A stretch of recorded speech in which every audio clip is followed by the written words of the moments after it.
Специално за скептиците започваме нова рубрика, която се казва най-шантавите бизнеси, от които никой не би повярвал, че могат да се вадят пари, но всъщност наистина се вадят. Имаме едни приятели, които се занимават с дропшипинг и всъщност са се отказали от материалните стоки. Те купуват и препродават дигитални неща, като например софтуер за тунинг на BMW някаква серия или стикери за кросов мотор, където си купуваш файла, не купуваш самите стикери. Купувайки файла, можеш да го разпечаташ във всяка печатница и да си го налепиш на мотора. Така какво правят те? Следят, има специални софтуери, които следят кои от тези стоки са с най-висок рейтинг и най-много се търсят в момента.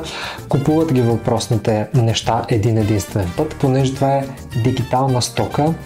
Нейн дубликат става с копи и пейст.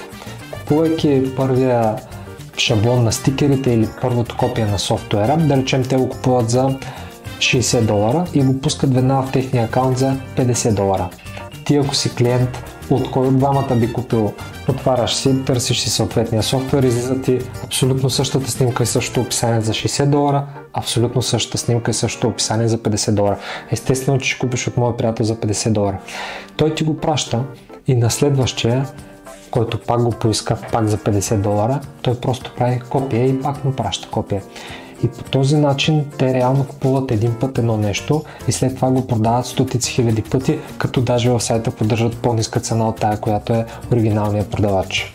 И тук особеното, на което обръщам внимание, е, че продавача не е измислил как да защити продукта си. Този тип продукти са и много трудни за защитаване, т.е. това не е някаква незаконна схема или нещо такова. Не ви препоръчвам да го правите, просто ви споделям, ако си мислите, че е много трудно да се правят пари и няма изключително странни бизнеси, които да могат да правят доста пари, за които вие не сте и чували.